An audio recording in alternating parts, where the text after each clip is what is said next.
This is your daily briefing. You're most welcome to it, but I've got to tell you the gloves are off. The process of trawling the Old Trafford data wreckage begins in earnest today. I had stuff to do yesterday that I couldn't move. Didn't want to move, actually. We don't play again until Sunday. That's Newcastle United at home. And they're occasionally enterprising, and I don't think that's going to be a straightforward game. Before the loss against United, I demonstrated uncanny powers of reason and posited the notion that neither Spurs or United were actually that good.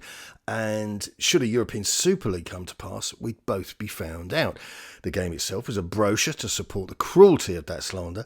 And watch it again in black and white, and you may as well call it Keystone Cops on the ball. Shambolic game, and Amazon's commentator branded the match passionate and entertaining. Not worth the inflated price of admission is what it was. Just briefly on Amazon, I think Amazon suck. Awful at broadcasting football, production values, commentary team, just everything. And streaming these matches just simply doesn't work.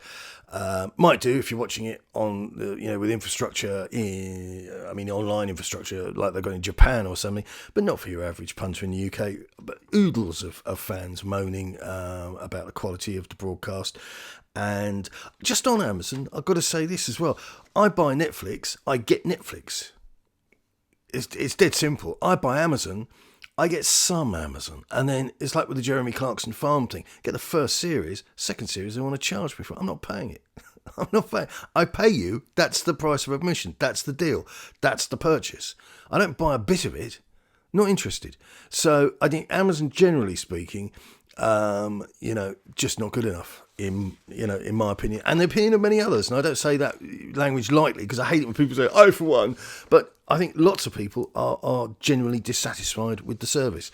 And so football needs to be taken away from that particular broadcaster, unless they want to improve.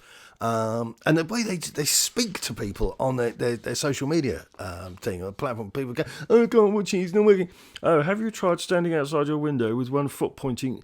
Nobody's interested. Just, sell somebody something, they get everything, and it works, right? That's the way it works.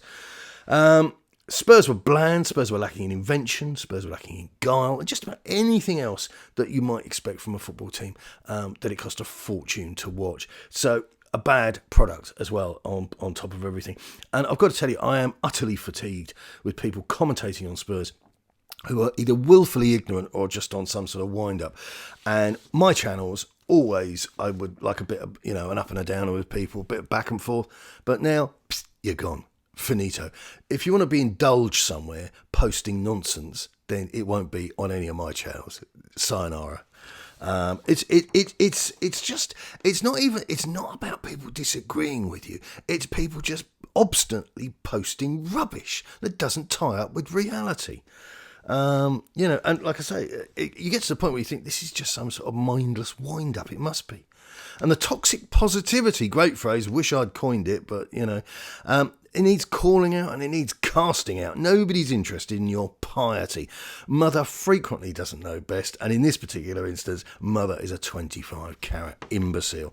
If you want to sort out Spurs, and you need to remove Daniel Levy from anything player-related.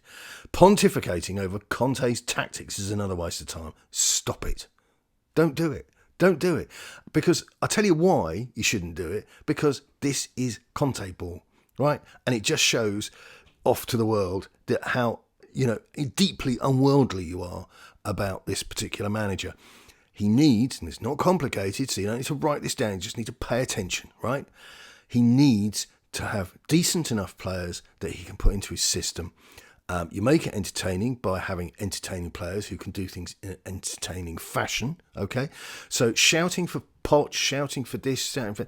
utterly irrelevant. What you don't need is you don't need a football manager to come out onto his training pitches, right, and to see his view spoiled by players he never asked for. That's not how you do it. That's actually called sabotage. Erik is not reborn. Ben Davies is not a solid club man. So just stop it. I don't even understand why you would feel the need to reveal yourself as a raving nitwit coming out with stuff like that. Just to give you an indication of the level of sabotage, how far it goes, we've got a guy who's been with us for the wrong end of a decade or something, Harry Winks. He's part of £120 million worth of junk that Levy spaffed up the wall that's been hidden, and he's currently hiding. His location is he's currently hiding in Sampdoria's physio room. His foot hurts or something. Hasn't kicked a ball. He's junk. Tongi Dombele is going through the motions at Napoli. He's junk. He's never going to come back and come good. He's just going to come back and cost us more money. And this has been going on for over 20 years. So I'm having to tell you the same things that I've been telling you for a long time. And the trouble is, the feeble amongst you, and I mean my subscribers, I know you're articulate, intelligent, forward-thinking people, but the feeble people amongst us, they get distracted with this nonsense. They go, oh, Paratici, yeah, he's cooking. Yeah, Conte, wow, yeah. And it's all falling apart again because the players, the transfers have been tinkered with to within an inch of their lives by the wee baldy man. Until that's sorted and the leopard has its spots surgically removed, nothing will change. That's it for now. Good luck. Keep it Tottenham.